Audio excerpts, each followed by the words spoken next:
a desert city of 40,000 people flourished 4,000 years ago. Its survival depended entirely on a hidden masterpiece of canals and reservoirs. This is the story of complex water management in early urban centers and how ancient engineers conquered impossible environments to build our first civilizations. By the end, you will understand the ingenious principles that allowed entire cities to bloom in the desert, knowledge that is critically relevant in our own water-stressed world. How did societies with only simple tools construct systems that supported populations larger than many modern towns? Why did some of these brilliant water networks vanish while others still function today? What forgotten wisdom about living with water have we lost along the way? When you picture a lost city, what part of its story do you think is still waiting underground? These early settlements reveal a fundamental truth, that water was the original architect of human society. Communities naturally gathered where it was abundant, along the great rivers like the Tigris and Euphrates or around precious desert springs. For generations, this was enough. A village could rely on a single spring or a hand-dug well, but then something changed. Populations swelled, pushing beyond the easy reach of natural sources. The simple act of collecting water for a few families became a monumental logistical challenge for hundreds, then thousands of people. This was the critical threshold, the moment when humanity had to evolve from simply finding water to actively commanding it. The first organized networks did not appear overnight. They began as extensions of basic irrigation, simple ditches channeling river water to fields. Yet by around 4,000 years before the Common Era, something new was taking shape in places like ancient Mesopotamia. These were no longer just farm channels. They were the earliest coordinated systems, designed to deliver water for drinking, for cooking, and for sanitation across an entire community. This was the birth of urban hydraulics, a turning point where water management ceased to be a chore and became the very backbone of civilization itself. The ability to control water became inseparable from the ability to govern, to plan a city, and to sustain a large, complex society. It is here, at this fragile crossroads between need and innovation, that the true story of our first cities truly begins. The sun-baked plains between the Tigris and Euphrates presented a paradox. Here, in this land of stark contrasts, the world's first cities took root, yet they were entirely at the mercy of two unpredictable rivers. Survival meant conquering the annual floods, turning chaotic deluges into life-giving streams. This was the Mesopotamian Revolution, a transformation that began around 6,000 years before the Common Era. Ingenious communities started digging far beyond simple farm ditches. They engineered large-scale canal systems, the first of their kind, designed to redirect and control the powerful seasonal waters. This was not merely irrigation.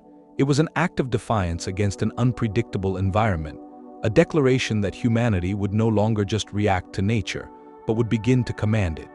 The city of Uruk stands as a monumental example of this new power. At its height, home to roughly 40,000 people, its survival was guaranteed by an extensive network of canals. These waterways did more than just water fields. They channeled clean drinking water directly into the city, supporting a population density that was unimaginable just centuries before. Creating such a system required more than just muscle and shovels. It demanded a sophisticated understanding of the land's subtle slopes, a deep knowledge of the river's seasonal moods, and something even more complex, the ability to organize thousands of people toward a single, monumental goal. This collective effort became the administrative backbone of the first states, proving that managing water was inseparable from governing people. We have proof of this intricate organization etched into clay. Cuneiform tablets from the city of Ur detail meticulous maintenance schedules and elaborate water allocation systems. They show us a society that had already foreseen a fundamental challenge of shared resources, the tension between those living upstream and those downstream. These ancient bureaucrats created rules to ensure fairness, to prevent conflicts, and to guarantee that the lifeblood of the city flowed to everyone. In doing so, Mesopotamia established the very template for urban water management, a set of principles that would ripple out across the ancient world. It demonstrated, for the first time, that hydraulic engineering was not a side effect of urban growth. It was the very engine that made it possible. While Mesopotamia was mastering the control of rivers, another civilization on the other side of the world was perfecting a different kind of water wisdom. The cities of the Indus Valley, like Mohenjo-daro and Harappa, present a profound enigma. Here, around 4,500 years ago, urban planning reached a level of foresight and standardization that would not be seen again for. Their genius did not lie in grand canals taming mighty rivers, but in an intimate, distributed network that brought water to every doorstep and whisked waste away with stunning efficiency. Imagine walking down a street in Mohenjo-daro. You would not have to go far to find a public well, meticulously constructed with baked brick and positioned at regular intervals so that no resident was ever far from fresh water. This was not a system for the elite, it was a fundamental right of urban life, built into the very fabric of the city. But the true marvel lay beneath your feet. A hidden world of covered brick drains ran under the streets, connecting to individual homes and channeling out of the living areas. This was a society that had elevated public health to a core principle of city design. The centerpiece of this hydraulic wonder was the Great Bath, a large, watertight tank that likely served a ritualistic purpose. This structure tells us that, for the Indus people, water was not just a physical necessity, it was central to their spiritual and cultural identity, a substance for purification and community gathering. The greatest mystery, however, is not the engineering itself, but the mind behind it. Across multiple Indus cities, from Harappa to, we see the same standardized bricks, the same layout of wells, the same meticulous drainage systems. This uniformity points to a shared set of blueprints, a centralized vision for how a healthy city should function. Yet archaeologists have found no grand palaces, no colossal statues of powerful kings, no evidence of a ruling monarchy that commanded such projects. So who was in charge? How did this society organize thousands of laborers and craftspeople to build and maintain this incredible infrastructure without the top-down decree of a pharaoh or emperor? The Indus Valley civilization challenges our very definition of early power, suggesting that a deep, collective commitment to public welfare could be the true foundation of urban greatness. Their silent, well-planned cities leave us with a haunting question. What other forms of social organization have we forgotten? Forms that built not monuments to individuals, but systems of enduring care for the entire community. The silent, well-planned cities of the Indus Valley present one model of urban survival, but another civilization perfected an entirely different relationship with its water source.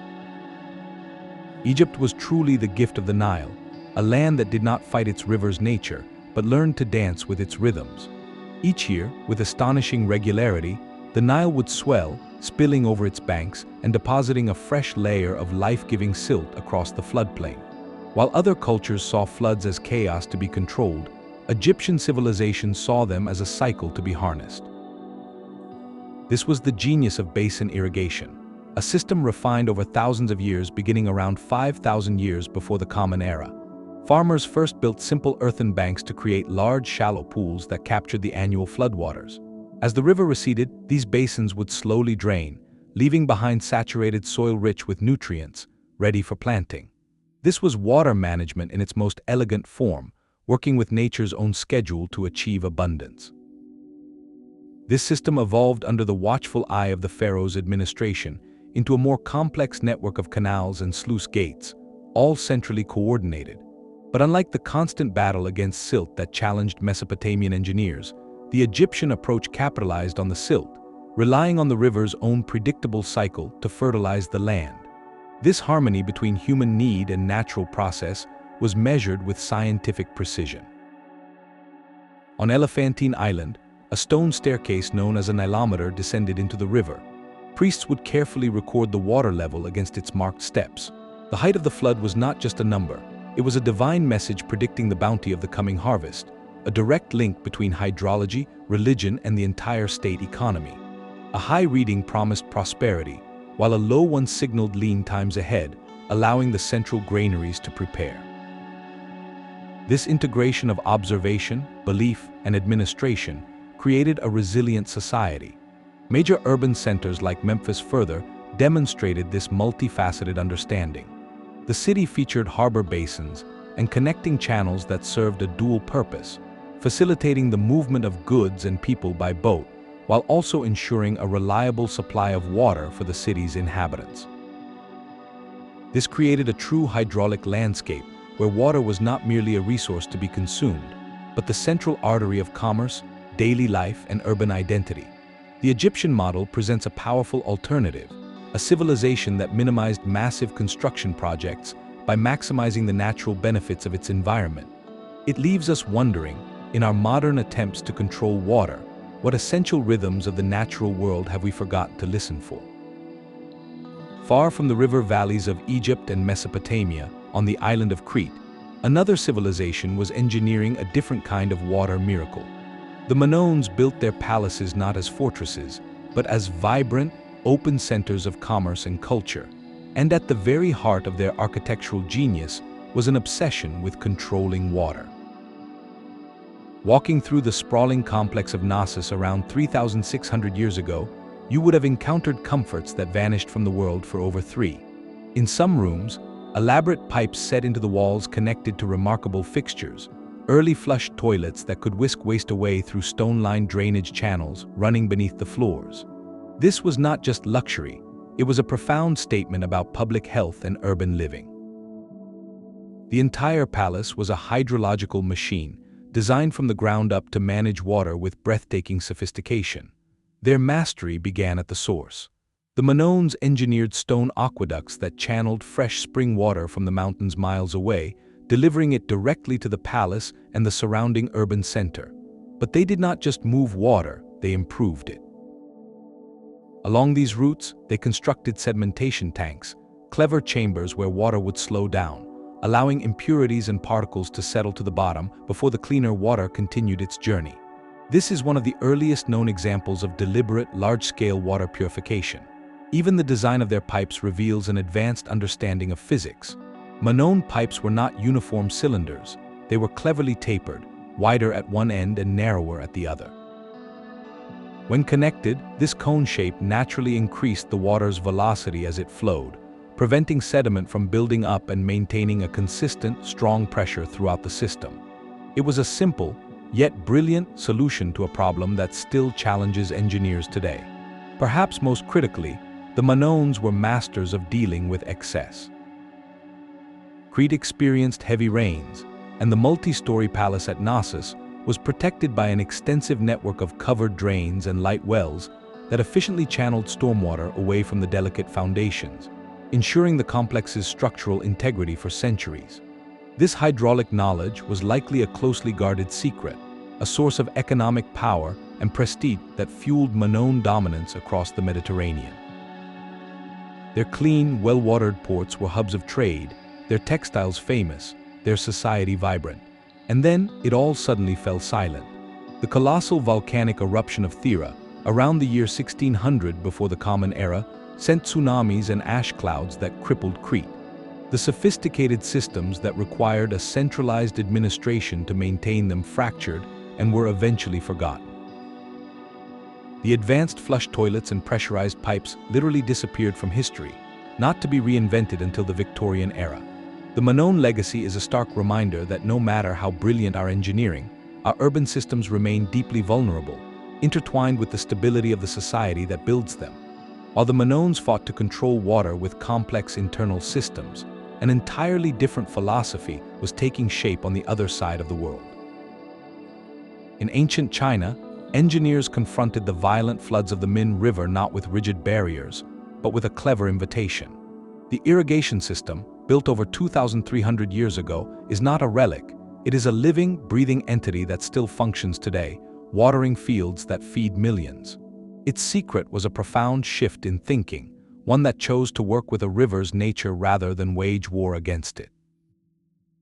Instead of a single, massive dam that would block the waterway entirely, the Qin dynasty engineers designed an elegant diversion. They used a long, man-made levee to gently split the Min River into 2 channels, guiding a portion of its flow into a carefully dug canal that led to the fertile Chengdu Plain. This was not a forced redirection, but a cooperative partnership with the landscape. The system's brilliance, however, lay in its self-regulating features. One component, the spillway, was a precisely calculated opening designed to operate automatically. When water levels rose dangerously high during seasonal floods, the excess would simply pour over this spillway and return to the main river, preventing catastrophic overflows downstream. Another marvel, the channel, was engineered to use the river's own power to solve a persistent problem. Its unique shape created a swirling current that acted like a natural broom, scouring accumulated silt from the riverbed and preventing the clogging that crippled so many other ancient water networks. This solved two of the most destructive challenges of river management, flooding and sedimentation, without any human intervention required. The result was a transformation of the entire region. The Chengdu Plain, once plagued by cycles of drought and deluge, became one of ancient China's most productive agricultural heartlands. This reliable bounty directly fueled the rise of major urban centers like Chengdu itself, creating the stable economic foundation necessary for a thriving, complex society. The longevity offers a quiet but powerful lesson. It suggests that the most resilient infrastructure is not the one that imposes the greatest control, but the one that understands and respects the natural systems it depends upon. What does it mean for our modern world that a 2,000-year-old system, built with simple tools and profound wisdom, continues to function perfectly, while many of our own concrete structures require constant, expensive repair? This ancient Chinese achievement forces us to ask, in our quest for engineering dominance, have we overlooked the enduring power of harmony? The graceful arches of a Roman aqueduct are more than just stone. They are a declaration of imperial power written across the sky. While earlier civilizations mastered water for survival, Rome engineered it for spectacle and scale, transforming a basic need into the very symbol of a civilized life. By the 3rd century of the Common Era, 11 separate aqueducts channeled a staggering 300 million gallons of fresh water into the city every single day, serving a population of 1 million people. This was not a system designed for mere subsistence.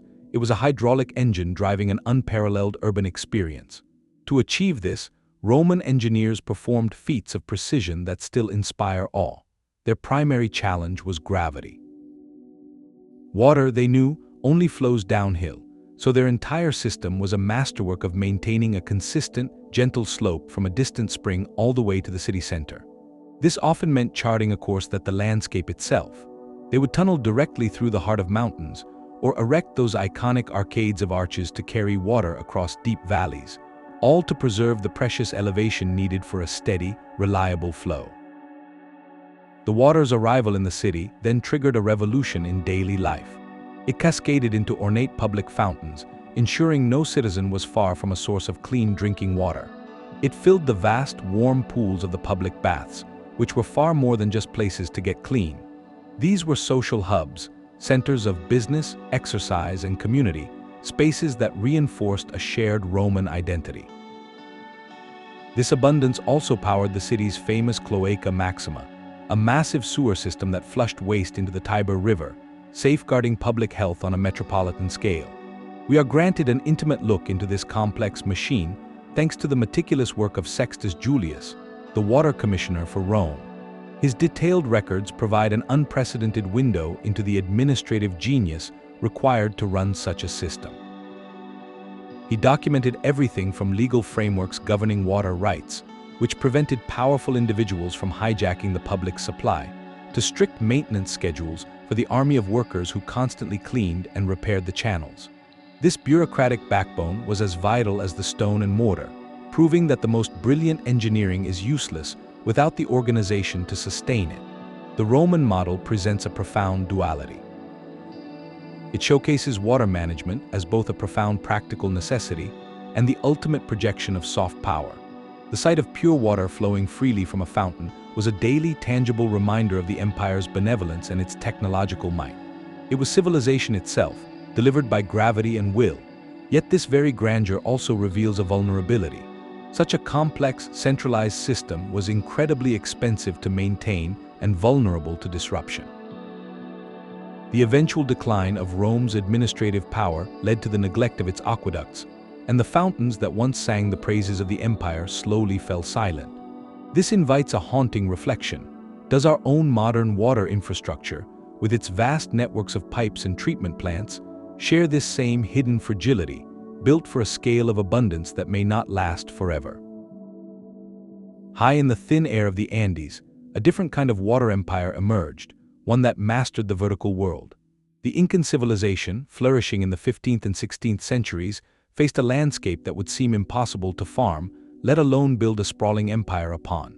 Their solution was not to conquer the mountains, but to collaborate with them, engineering a decentralized web of water systems that turned precipitous slopes into lush, productive terraces. This was hydraulic engineering adapted to the sky. Instead of monumental, centralized aqueducts, the Incan model thrived on local ingenuity. Communities maintained intricate networks of stone-lined canals that snaked along the natural contour lines of the mountains, capturing every possible drop of rainwater and spring melt.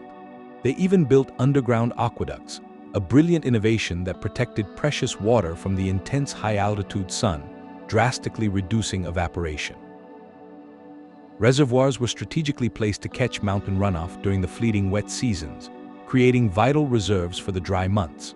This was a system built on intimate knowledge of microclimates and seasonal transitions, a testament to a philosophy that worked within the rhythms of the local environment rather than attempting to overpower it. Nowhere is this delicate balance more evident than at the mountaintop citadel of. Here, engineers performed a miracle of urban hydraulics.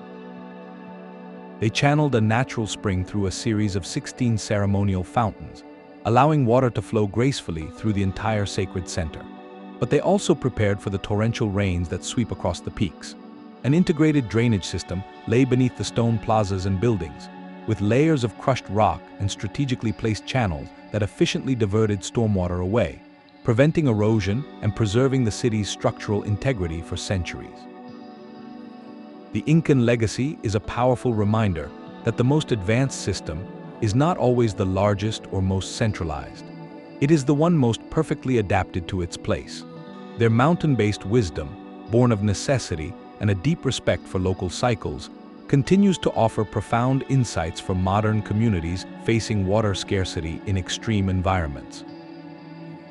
It challenges our very definition of infrastructure, asking us to look beyond concrete and steel to see the enduring power of integrated ecological design.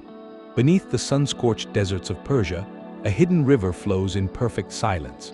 This is the realm of the Qanat, an underground tunnel that unlocked a secret world of water, allowing cities to bloom in landscapes that seem to offer only dust.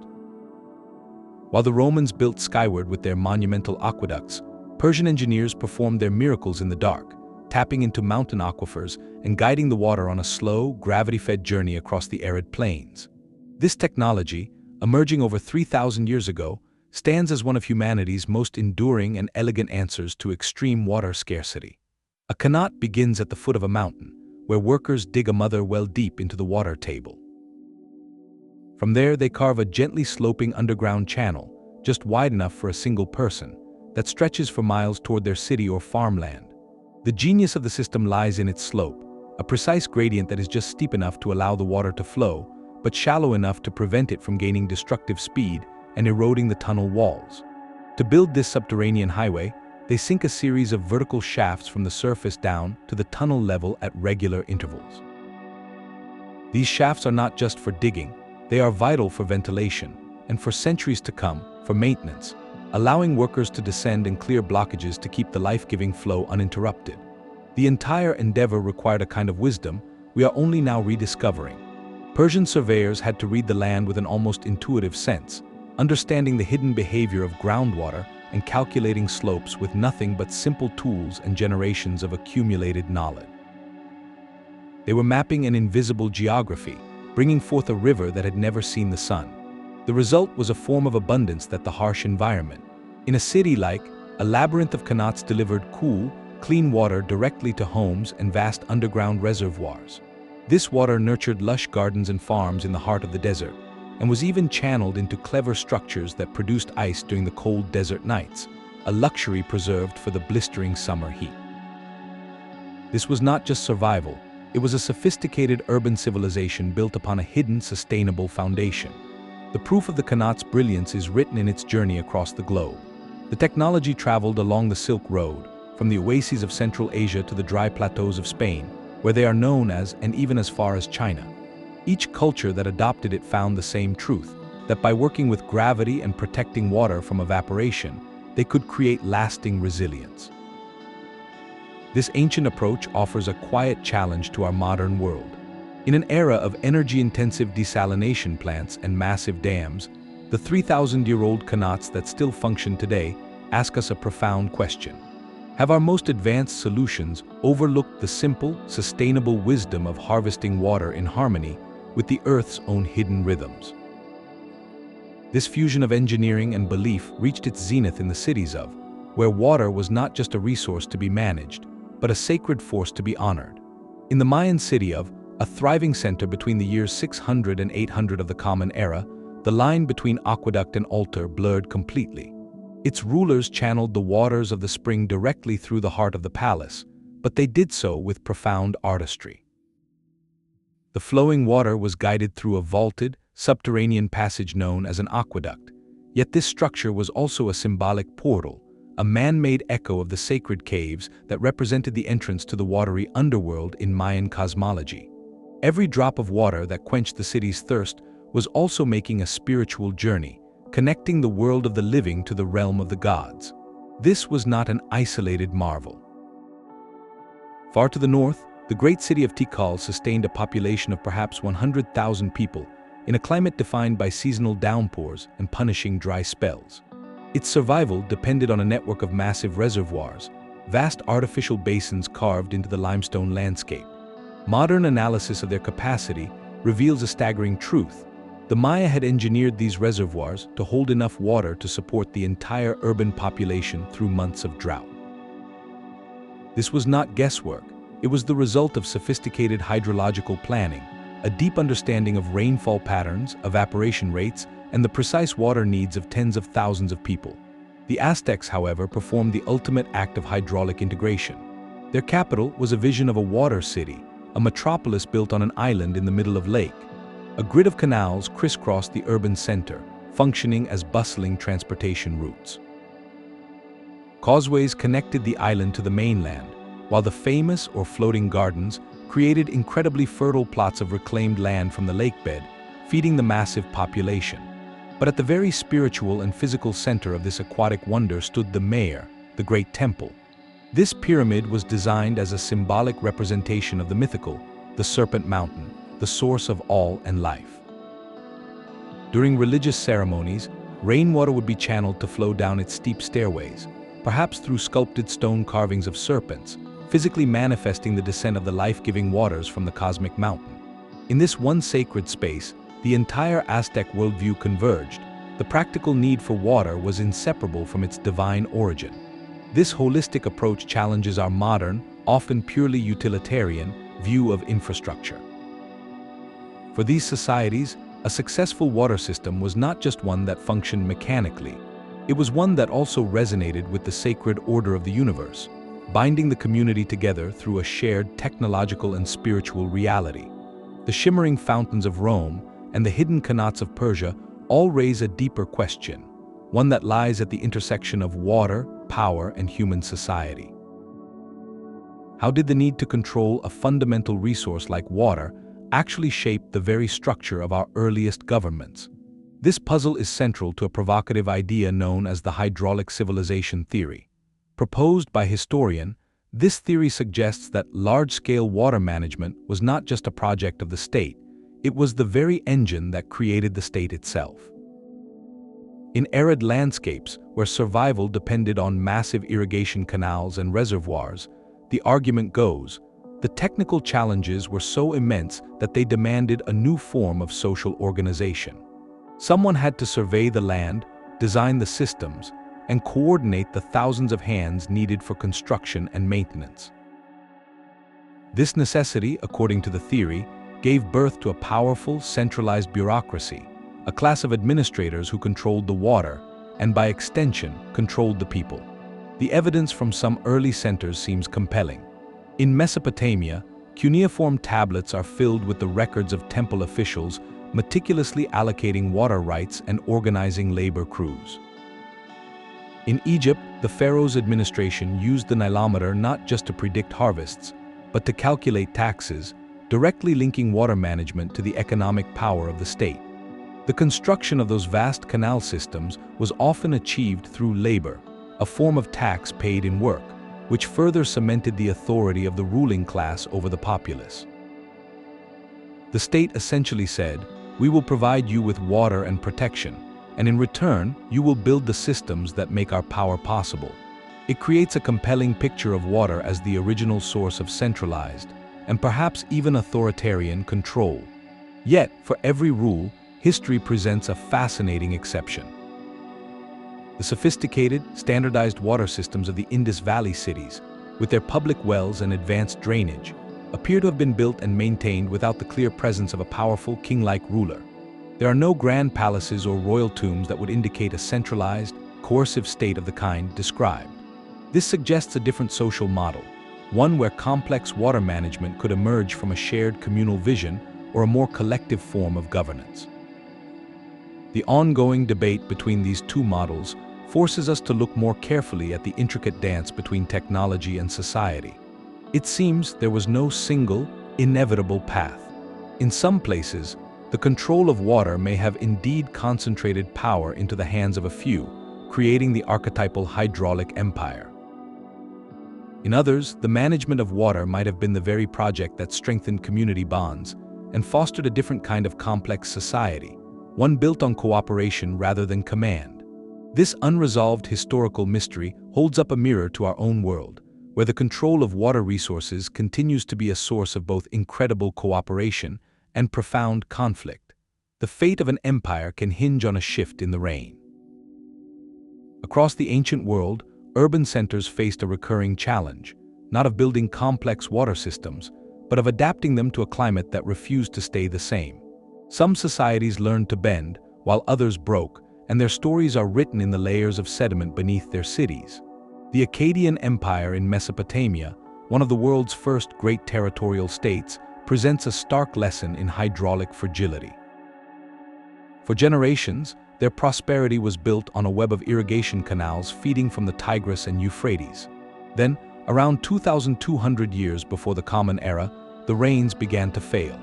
Evidence from deep-sea cores and ancient dust layers points to a prolonged, devastating drought that gripped the region. The very irrigation channels that had sustained the empire now turned against it. As river levels dropped, water flow through the canals slowed to a trickle, and the parched fields were no longer nourished. Worse still, under the relentless sun, the stagnant water in the channels evaporated, leaving behind a toxic crust of salt that poisoned the soil for future planting. The system designed for abundance could not cope with scarcity. The result was widespread hardship, the abandonment of northern cities, and the collapse of a centralized state that could no longer guarantee its most basic promise, food. This was not a sudden catastrophe, but a slow unraveling, a testament to how a system optimized for one environmental reality can become a liability when that reality changes. On the other side of the world, the Khmer Empire at Angkor pursued a different path for over 6 centuries. Their capital was a sprawling hydraulic city, a vast machine engineered to capture, store, and distribute the waters of the capricious monsoon. At its heart was the West, a massive reservoir stretching over 5 miles long and 1 mile wide, an artificial lake that served as a strategic buffer against both drought and flood. As climate patterns shifted over the generations, the Khmer response was not to abandon their model, but to expand and refine it. They constructed new, smaller reservoirs and an increasingly intricate network of canals and embankments, effectively creating a redundant, flexible system. This evolving infrastructure allowed them to distribute water more efficiently across the urban landscape and its surrounding farmlands, weathering periods of variable rainfall. Their eventual decline centuries later appears linked not to a failure of water management itself, but to a combination of factors that overwhelmed it, including external pressures and perhaps the immense challenge of maintaining such a vast, complex network over time. The archaeological record is filled with quieter stories of adaptation. In the American Southwest, ancestral responded to diminishing rainfall by developing sophisticated water conservation techniques, channeling every precious drop from cliff faces into carefully lined reservoirs. In the Middle East, some communities shifted their entire settlement patterns to follow receding water tables or began relying more heavily on drought-resistant crops. These ancient examples, both the dramatic collapses and the quiet successes, offer a crucial long-term perspective. They demonstrate that urban water resilience is not just about the initial brilliance of the engineering.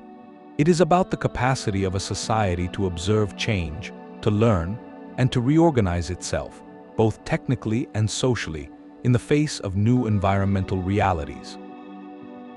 The silent, salt-crusted fields of Akkad ask us a difficult question. As our own climate shifts, does our modern water infrastructure have the built-in flexibility to learn from the past? Or is it destined to repeat its most fragile chapters? The flow of clean water into a city is only half the story. What happens to the water after it has been used is the other, equally vital chapter in the history of urban survival. For a dense population to remain healthy, it must conquer its own waste, and the earliest urban centers developed remarkable, often overlooked, solutions for this very challenge. Their sanitation systems reveal a profound, intuitive grasp of public health, achieved long before anyone understood the microscopic world of germs. In the meticulously planned cities of the Indus Valley, this foresight was breathtaking. Nearly every single house was connected to a network of covered, brick-lined drains that ran beneath the streets. These household drains emptied into larger street channels, which were equipped with manholes for regular cleaning and maintenance. This was not a luxury for the elite, it was a standardized feature of urban life, representing a commitment to collective well-being that would not be seen again on such a scale until the modern era. It was a silent, underground declaration that a city's health depended on its ability to manage what it discarded. Across the world, Rome engineered its own monumental answer to urban waste. The Cloaca Maxima, or Great Sewer, began its life as a natural stream.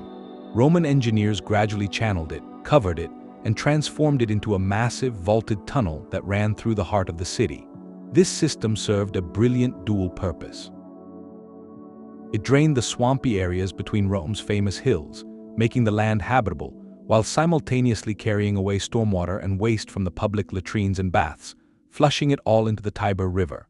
The Cloaca Maxima was so robustly built that it remains partially in use today, a testament to Roman engineering's enduring power. Less famous but equally ingenious were the Etruscans, the civilization that preceded the Romans in Italy. They mastered the art of a type of subterranean tunnel that snaked through the soft volcanic rock. These tunnels were multifunctional marvels. They could drain water from swampy land, transforming it into fertile fields, while simultaneously serving as protected aqueducts to carry fresh water to settlements.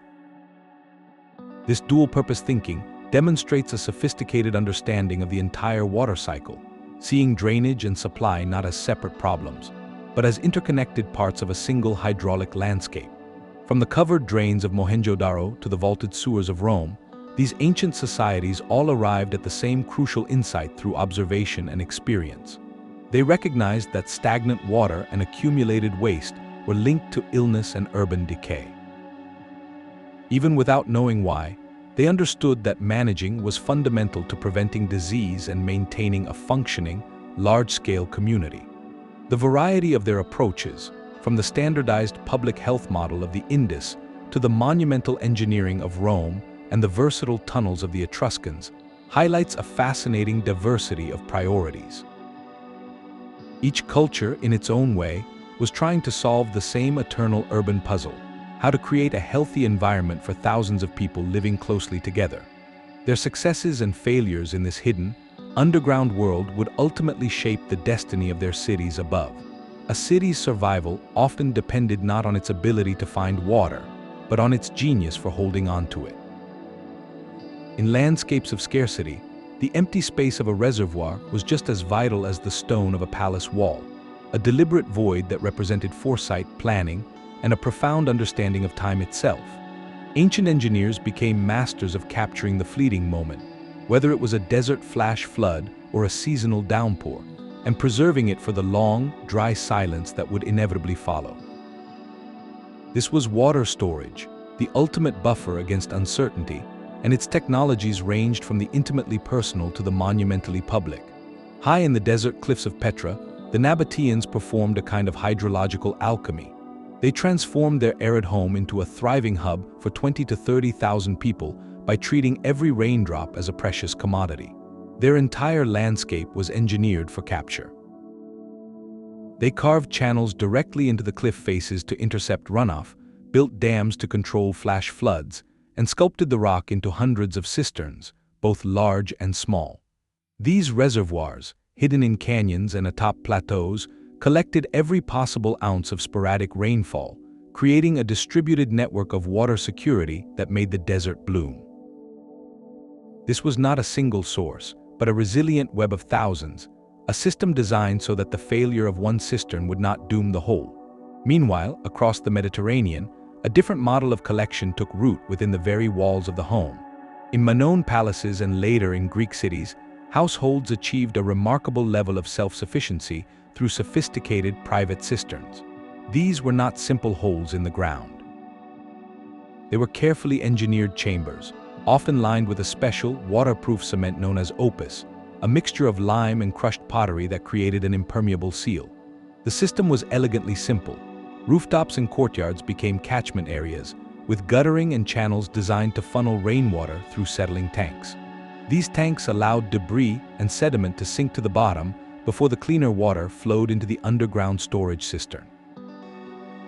This household-level technology democratized water security, giving individual families a direct stake in managing their most vital resource and reducing the strain on public supplies.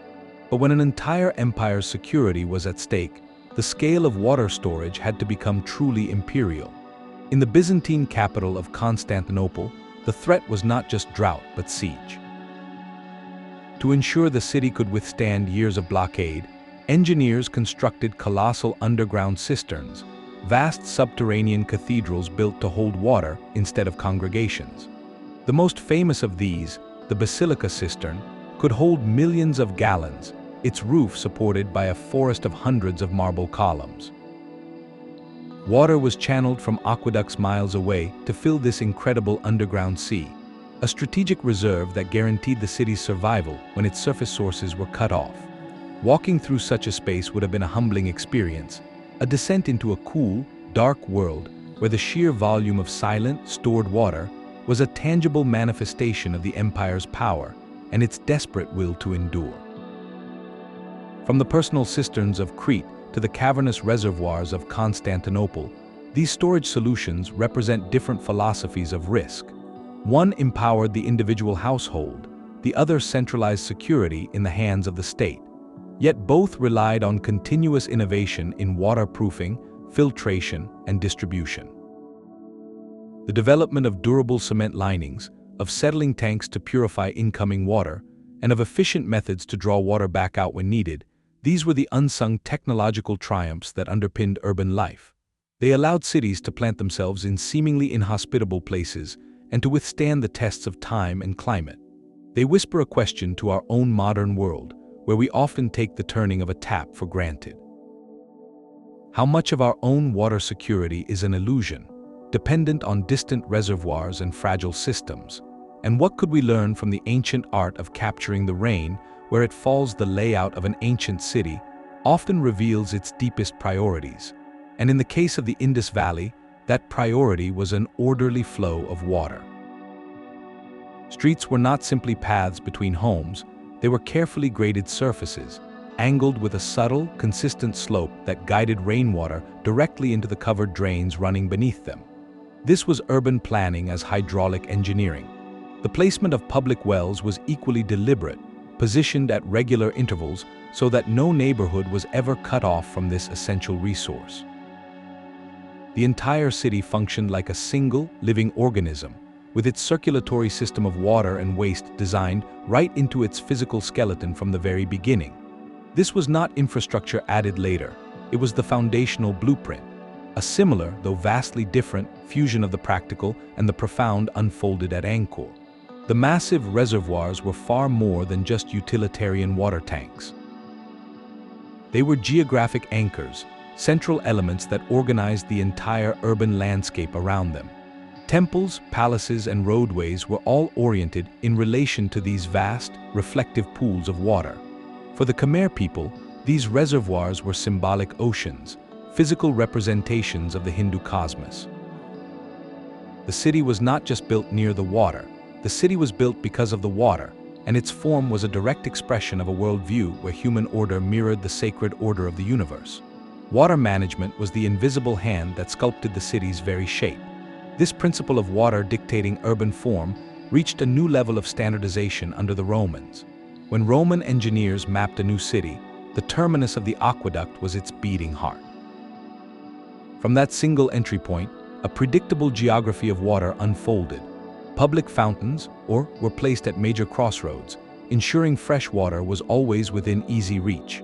The grand public baths were situated to take advantage of the constant flow, while public latrines were strategically located near the main sewer lines. This created a consistent urban experience across the vast empire, from North Africa to Britannia. A citizen in any Roman city knew exactly where to find water for drinking, for cleansing, and for community. The infrastructure was not hidden, it was a celebrated feature of daily life, shaping social routines and the very rhythm of the city. Perhaps no city embodies this concept more completely than Venice. Here, aquatic urbanism is not just a feature, it is the city's entire reality. The canals were not added to the city plan, they were the city plan, the primary transportation network that determined the location of every palace, market, and home. Building foundations were engineered specifically for this unstable, watery environment, with timber pilings driven deep into the sediment to create a stable base. Every doorway, every staircase was designed with a relationship to the water, for loading goods, for boarding gondolas, for survival. Venice is a testament to a society that did not fight its environment, but completely reimagined its architecture and its way of life around the simple, profound fact of water. In all these examples, from the orderly grids of the Indus to the liquid streets of Venice, we see that the most enduring urban landscapes are those where the line between infrastructure and city simply vanishes. The water system becomes the city's skeleton, its circulation, and its public square all at once. This makes you wonder, in our own modern cities, where water is often buried deep in anonymous pipes, what part of the urban soul have we paved over? What would a city look like today if it proudly celebrated, rather than hid, the aquatic heart that keeps it alive? A complex canal system is a marvel of engineering, but it is nothing without the human systems that govern its use day after day. The true test of an early urban civilization was not just building its water infrastructure, but creating the rules, roles, and records to manage it fairly and efficiently. This was the birth of water bureaucracy, an administrative revolution that turned flowing water into a disciplined resource. In Mesopotamia, this system was etched into damp clay. Cuneiform tablets from cities like Ur and reveal a world of meticulous water management, overseen by a specialized class of officials. These administrators were responsible for constantly monitoring the condition of canals, clearing silt, and repairing breaches. Their most critical duty, however, was allocating irrigation water. They did not work from guesswork. They distributed water based on detailed records of land ownership, the type of crops being grown, and the specific needs of each plot. This was a legal framework designed to prevent the most common source of rural conflict, the theft of water. A farmer upstream could not simply divert the entire flow and leave his neighbors downstream with nothing. The system created a form of equity, a recognition that the river belonged to the entire community, not just those closest to the source. This principle was enshrined in one of history's most famous legal documents, the Law Code of Hammurabi. Carved into a towering stone stele for all to see, the code included specific provisions governing water. It established serious penalties for any landowner whose negligence in maintaining his section of a canal or dam led to a breach that flooded a neighbor's field. This was more than a simple rule, it was a profound legal concept. It established that every water user had a responsibility to the collective system, and that failing in that duty had clear, enforceable consequences. The state was now the ultimate guarantor of water justice. In Egypt, the pharaonic administration approached the challenge with a different kind of precision. Here, the state employed specialists who combined the skills of surveyor, accountant, and hydrologist. Their primary tool was the Nileometer, which measured the annual flood, but their work extended far beyond that. They calculated the precise volume of water needed to irrigate different agricultural zones based on the land's elevation and soil type. They determined tax obligations directly from the potential productivity that the floodwaters enabled. This centralized control was absolute, reflecting the pharaoh's role as the divine custodian of the Nile's bounty. The entire system was a vast, coordinated machine, with the central administration in Memphis acting as the brain that directed water to the fields that would most benefit the state. Yet not all ancient societies chose this path of top-down control. In the high Andes, evidence suggests that many water management systems were organized at the community level. Without a vast imperial bureaucracy, local villages and kin groups likely maintained their own terraces and canals through shared labor and mutual agreement. This communal approach solved the same collective action problem, how to share a limited resource, but it did so through social bonds and traditional customs rather than royal decree. The variation between these models, from the laws of Babylon to the communal traditions of the Andes, reveals a fundamental truth. The administrative systems created to manage water were not just practical necessities, they were mirrors reflecting a society's deepest values about power, fairness, and community. They established that water governance required three key innovations: written records to track allocations, standardized measurement to ensure fairness, and enforcement mechanisms to resolve disputes. These were the invisible pillars that held the entire hydraulic city aloft, and they established a template for resource management that our modern world still struggles to perfect. The brilliant water solutions of the ancient world were never truly isolated. Knowledge flowed along the same routes as spices, gold, and ideas, creating a shared hydraulic toolkit that spanned continents. A Persian invention, the Qanat, became one of history's most widely traveled technologies. This subterranean marvel first appeared in the highlands of what is now Iran, a perfect answer to arid plains and mountain aquifers. But its genius was too powerful to remain a local secret. Through trade and conquest, the concept of the gravity-fed underground tunnel migrated west into the Roman Empire, where it was known as an east along the Silk Road. It appeared in the oases of Central Asia, was adopted in North Africa, and even reached as far as Western China. In every new home, the core principle remained the same: tap groundwater and protect it from evaporation. Yet the implementation adapted beautifully to local geology, whether through different digging techniques or modified materials for the vertical shafts. This was not simple copying, it was intelligent reinvention. A similar synthesis occurred in the mind of the Hellenistic engineer. Following the conquests of Alexander, the great Greek technicians found themselves working from Egypt to the borders of India.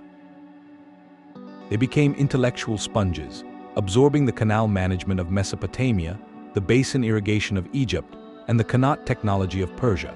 In cities like Alexandria, they fused these ideas, advancing the science of hydraulics with more precise water screws and sophisticated force pumps, and then spreading this enhanced knowledge throughout a newly connected world. The Roman aqueduct stands as the ultimate symbol of this technological convergence. While the iconic arches are distinctly Roman, the core knowledge was a legacy of earlier cultures. The Romans inherited the tunneling skills of the Etruscans, the architectural principles of the Greeks, and the long-distance surveying methods honed in the Near East. What Rome contributed was a unique talent for standardization and scale, taking these borrowed ideas and weaving them into a single, repeatable, imperial blueprint that could be deployed from the Middle East to the British Isles. Yet alongside this story of diffusion lays another fascinating pattern, the phenomenon of parallel invention. High in the Andes, the Inca engineered breathtaking agricultural terraces with intricate stone canals, while in Southeast Asia, the Khmer built their vast reservoir systems. These technologies emerged completely independently, with no possible contact between the cultures. This points to a profound truth. Faced with the universal challenges of steep slopes or unpredictable monsoons, the human mind, in different times and places, often arrives at startlingly similar solutions. The global history of water management is thus a tapestry woven from two distinct threads: the slow, deliberate sharing of knowledge across cultural boundaries, and the spontaneous spark of innovation that ignites when survival demands it. This reveals that our ancient ancestors were not just brilliant local problem solvers, but participants in a vast, though unspoken, collaborative project to conquer the one element no civilization could live without. Behind every great water system were countless daily acts of care, much of it performed by those history often forgets. Silent, steady work of managing water for the household, a task that fell heavily on women in early agricultural societies, was not separate from grand engineering. It was its essential foundation. Their intimate daily knowledge of local springs, of how water quality changed with the seasons, and of the most efficient ways to store and distribute it, formed a deep well of practical understanding that entire communities relied upon. Evidence from ancient Egypt offers glimpses of this partnership.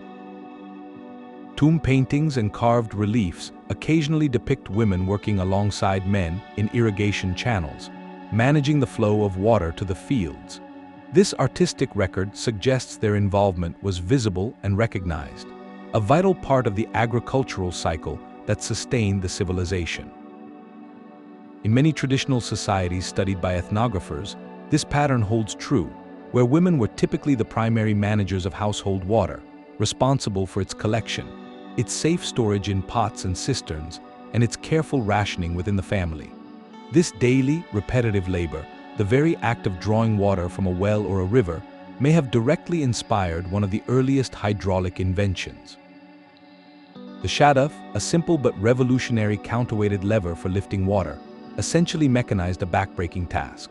It is not difficult to see how such a device might have emerged from the deep, practical need of those who performed this work most often, offering a graceful solution to a physically demanding chore traditionally associated with female labor. This gradual shift from pure manual labor to mechanization, however, may have sparked a profound social change. As small-scale, local water management evolved into massive, state-controlled irrigation projects, the center of power shifted. The administration of these vast networks, with their armies of laborers and complex record-keeping, often became a public bureaucratic sphere increasingly dominated by men. The intimate household-level knowledge that had once been so central could become marginalized as control over water moved from the domestic realm to the imperial. This transition invites us to reconsider the very origins of innovation.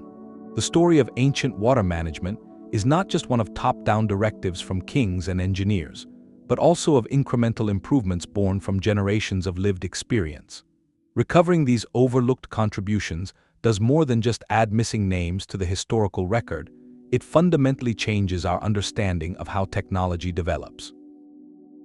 It suggests that some of the most enduring hydraulic wisdom began not on the drawing boards of central planners, but in the daily practiced rhythms of those who knew the water best. Even the most brilliant water system can become a city's undoing. The classic Maya collapse, unfolding between the 8th and 9th centuries, stands as a haunting example. Their magnificent reservoirs had allowed cities like Tikal to support immense populations, but this very success created a profound dependency. When a series of prolonged, severe droughts gripped the region, the system's inherent limitation was exposed. The reservoirs were designed to capture and hold rainwater, but they could not create it. As the rains failed year after year, the vast basins slowly emptied. The centralized model, so effective in normal times, became a single point of failure. With no alternative water sources for such a dense urban population, the social contract that bound people to the city center frayed and then shattered. The elaborate infrastructure that had enabled greatness ultimately locked them into a vulnerability they could not escape. A similar story of environmental overreach unfolded in the American Southwest. The culture engineered one of the most extensive canal networks in the ancient New World, channeling the salt and rivers to transform the Arizona desert into a green oasis. Their settlements grew large and complex, sustained by this hydraulic marvel. Yet the system contained the seeds of its own decline. The very rivers that fed the canals were unpredictable, prone to violent floods that could breach embankments and wipe out entire fields in a single season. Furthermore, with every flood came a relentless flow of silt. The canals required constant, backbreaking labor to dredge and maintain. It was a battle against the landscape itself, and eventually, whether due to a climatic shift, a series of catastrophic floods, or simply the unsustainable energy cost of maintenance, the system faltered. The canals silted up, the fields were abandoned, and the communities that depended on them dispersed, leaving behind a silent network of earthworks as a monument to a precarious balance. Perhaps the most insidious hydraulic failure was the one that unfolded over centuries in Mesopotamia. Here, the problem was not a lack of water, but a slow, toxic accumulation of its residue. The irrigation canals that brought life to the fields also brought dissolved salts from the surrounding soil. Under the intense sun, water would evaporate, leaving these salts behind to concentrate in the earth. Without adequate drainage to flush the fields, the soil slowly became poisoned. Ancient cuneiform records tell the story in a changing agricultural reality, as farmers were forced to shift from sensitive wheat to more salt-tolerant barley, and eventually, even barley yields plummeted. This was not a dramatic collapse, but a slow, creeping decline that eroded the agricultural surplus that was the very foundation of Mesopotamian urban life. The land itself was exhausted, proving that a technology of abundance, if not managed with foresight, can quietly undermine the civilization it built. These ancient failures share a common, sobering lesson. Each system, in its own way, created a dependency that became a devastating vulnerability.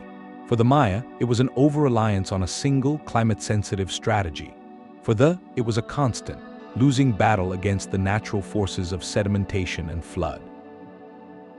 For Mesopotamia, it was a failure to anticipate the long-term chemical consequences of their irrigation practices.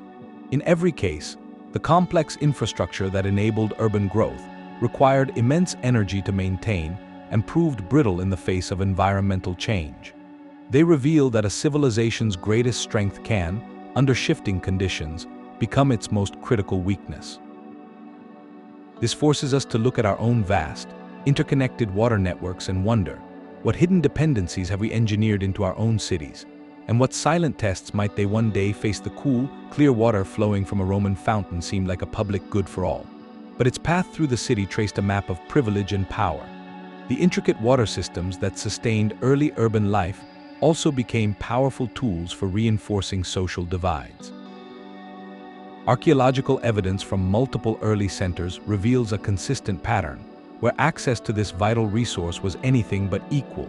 In the Indus Valley, while public wells served the broader community, some larger residences show evidence of private water facilities, suggesting a tiered system of convenience. In Roman cities, the distribution was even more stark. The lead pipes that branch from the main aqueducts, a technology known as, were almost exclusively granted to the wealthy, to elite private homes, imperial baths, and the villas of powerful patrons.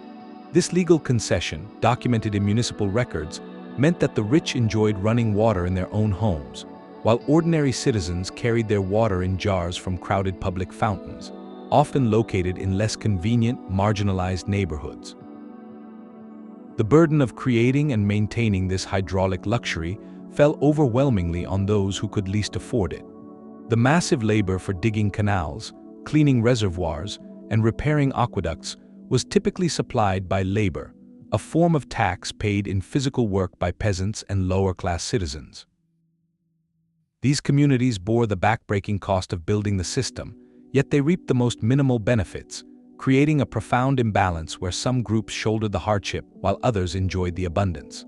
This control over water's flow provided rulers with immense political leverage. A king or administrator could reward loyalty with preferential water rights for irrigation, ensuring a noble's fields remained green. Conversely, they could punish rebellion or disobedience by diverting water away from a rival city or a troublesome region, using thirst as a silent, powerful weapon. The very infrastructure designed to unite a population through shared need could be expertly manipulated to divide it. These ancient patterns of hydraulic inequality established a troubling precedent that echoes into our modern world.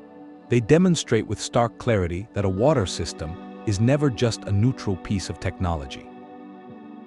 It is always a social and political artifact, reflecting the values, hierarchies, and power structures of the society that builds it.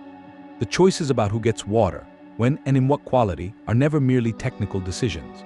They are fundamental statements about human value and rights.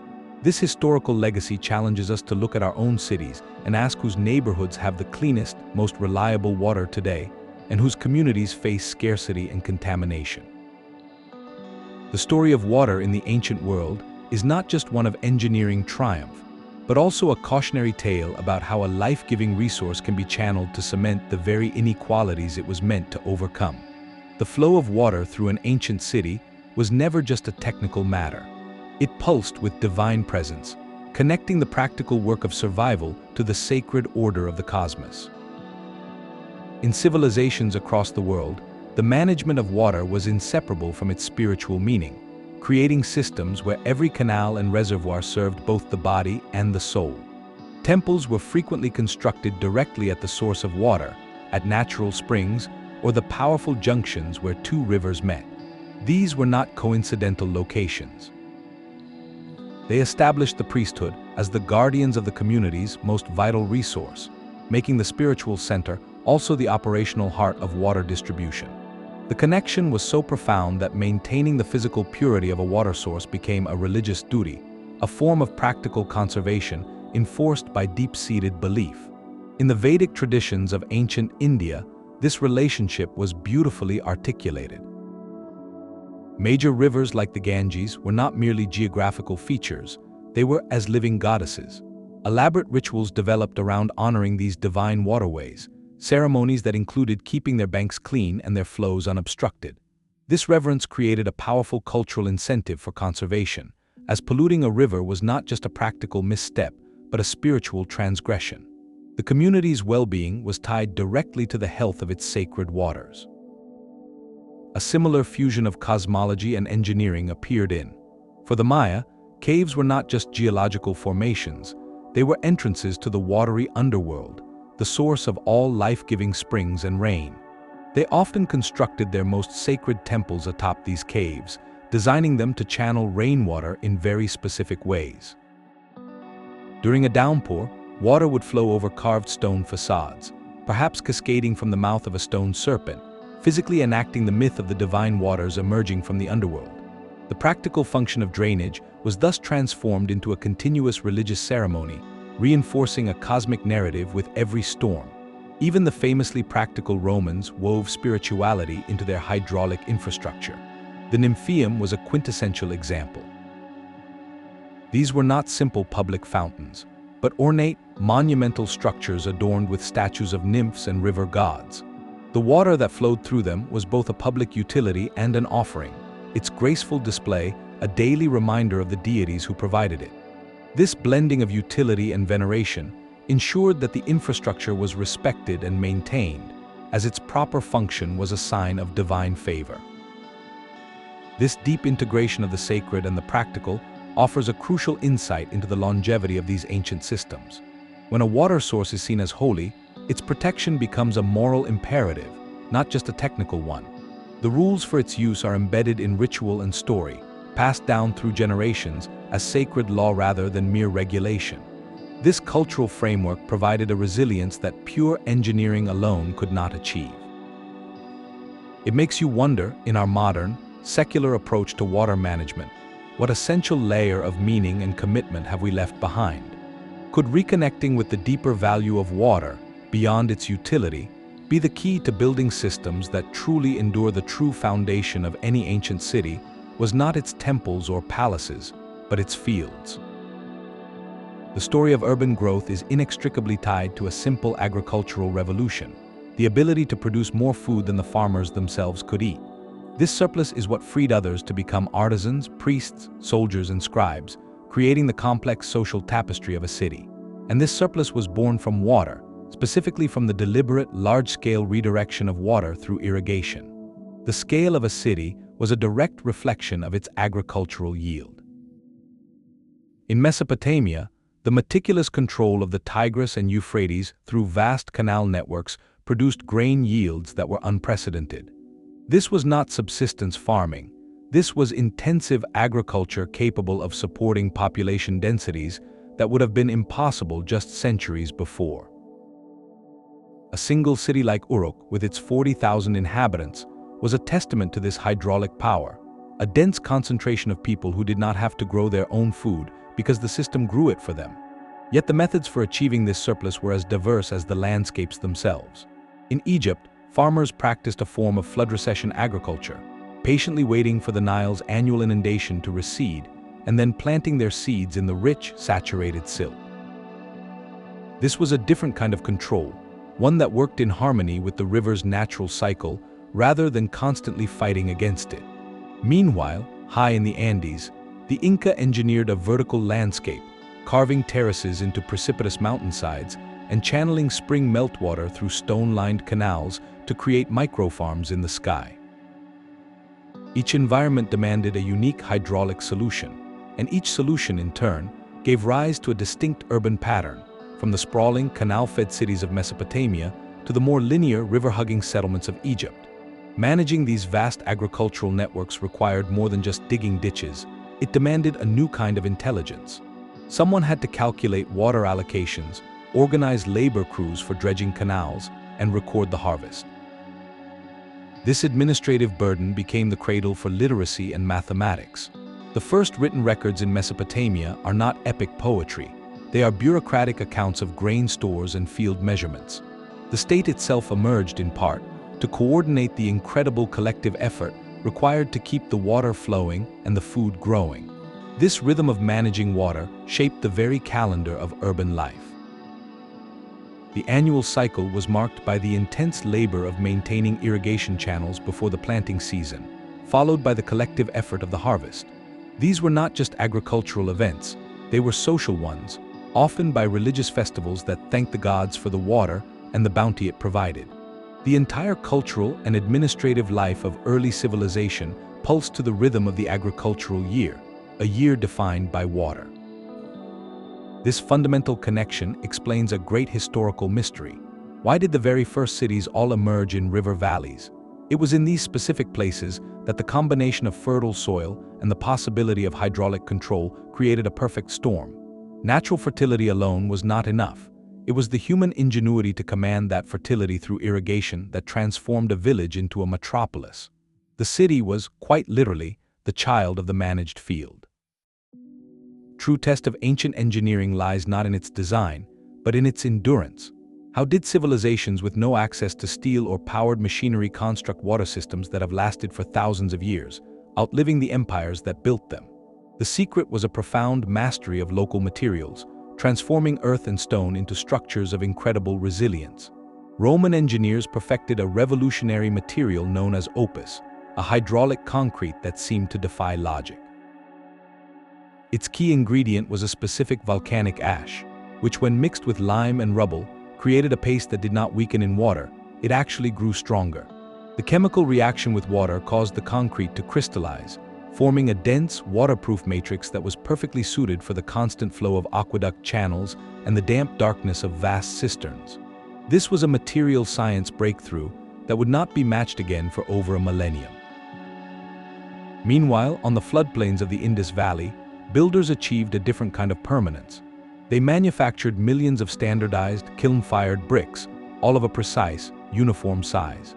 These bricks were then laid with a sophisticated gypsum-based mortar that was both strong and slightly flexible, allowing structures to withstand the immense pressure and shifting soils of seasonal floods.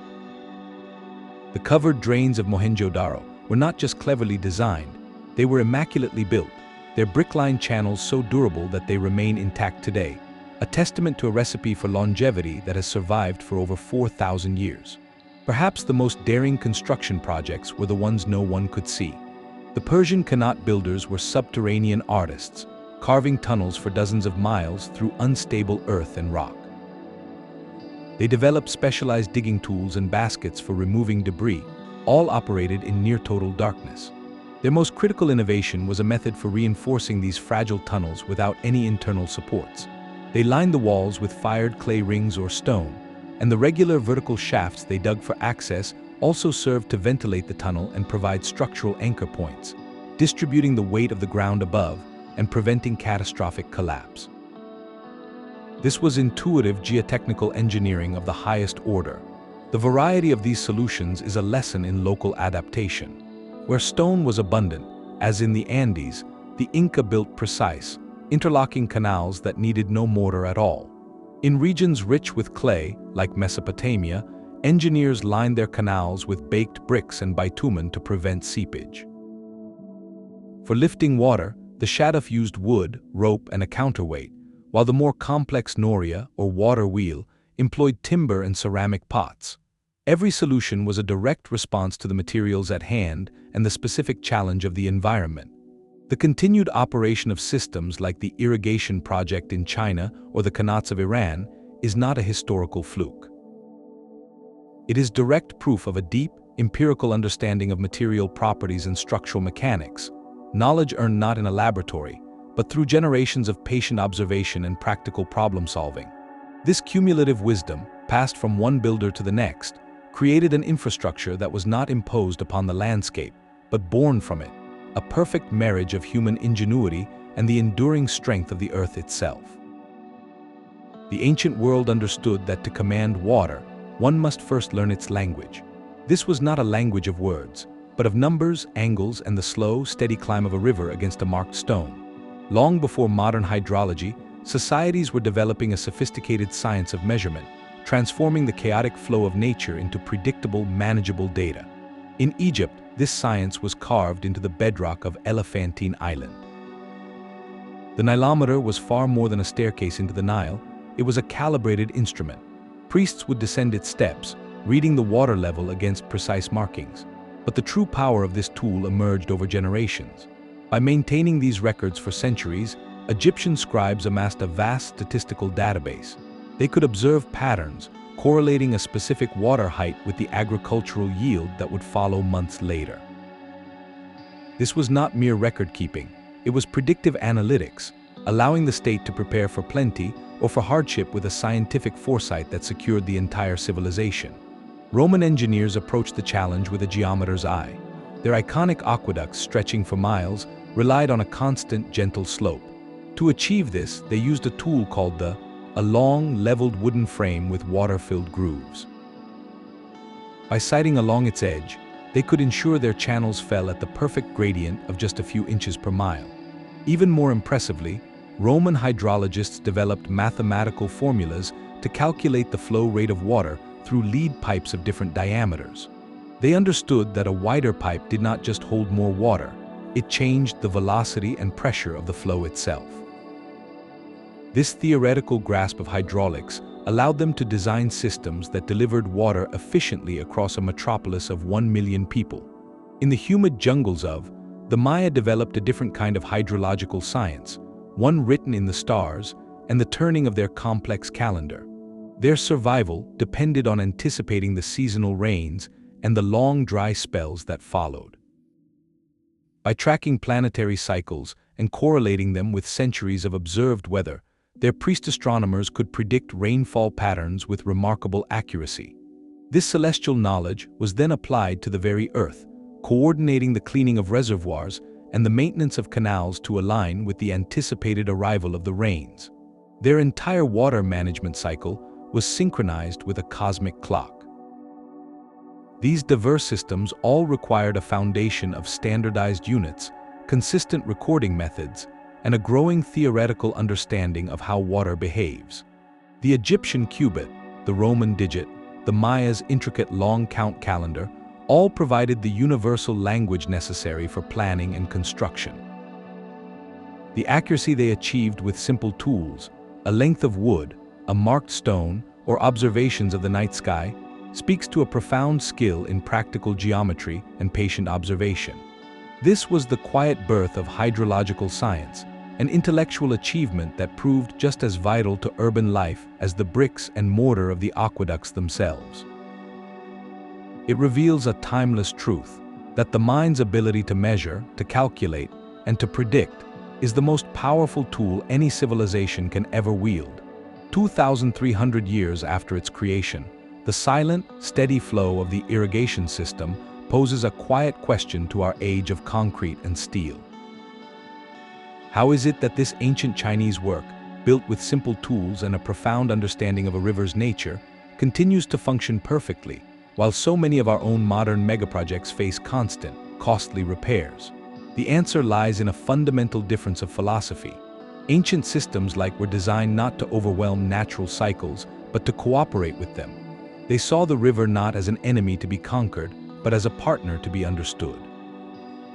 This principle of harmony, repeated in the decentralized Qanats of Persia and the self-cleansing channels of the Indus, offers a powerful corrective to our modern approach. We have become masters of centralized control, moving water vast distances with immense energy. But in the process, we have often created brittle, single point of failure systems. The ancient model suggests a more resilient path, one that blends our vast technological power with the timeless wisdom of distributed, localized water harvesting. Imagine a modern city not just dependent on a few distant reservoirs, but one where every neighborhood incorporated Qanat-like groundwater recharge systems, where buildings were required to capture and store their own rainwater like the Minoans, and where green spaces were designed to absorb stormwater rather than funnel it into overwhelmed sewers. This is not a rejection of modern engineering, but an enhancement of it, creating a redundant, multi-source web of water security that mirrors the resilient networks of the past. Perhaps the most profound lesson, however, is cultural. For the ancients, water was often sacred, its sources protected by ritual and reverence. This cultural framework fostered a deep-seated ethic of conservation that pure economics often fails to replicate today. Reconnecting with this sense of water as a vital, living force, rather than just a utility to be billed, could be the key to fostering the public will needed for sustainable management. As our own cities confront the twin pressures of climate change and growing populations, these ancient systems stand as more than just ruins. They are living libraries of proven solutions, reminding us that the most advanced water management is not always the most forceful or complex. It is the one that is most intelligently adapted to its place, that builds in redundancy, and that is sustained by a culture that values its most precious resource not just for what it provides, but for what it truly is. This long journey through the ancient world reveals a single, unifying truth, that our first cities were born not from stone, but from water. From the canals of Mesopotamia to the aqueducts of Rome, each system was a unique conversation between human ingenuity and the local environment, a testament to our ability to transform impossible landscapes into homes for millions. These were not just technical projects, they were cultural statements, deeply woven into the fabric of social power, spiritual belief, and daily life. The way a society managed its water ultimately shaped its government, its economy, and its very identity. The most enduring lesson from these ancient engineers is not found in their specific blueprints, but in their underlying philosophy. They achieved resilience through diversity, by creating multiple sources and decentralized networks that could withstand shock. They prioritized sustainability, designing systems that worked with natural cycles rather than against them, ensuring their survival for centuries. And they infused their work with cultural meaning, understanding that a water system protected by reverence is a system built to last. As the Roman architect Vitruvius once noted, water is the most necessary of all elements for sustaining life. Our ancestors knew this truth in their bones, and they built their civilizations around it.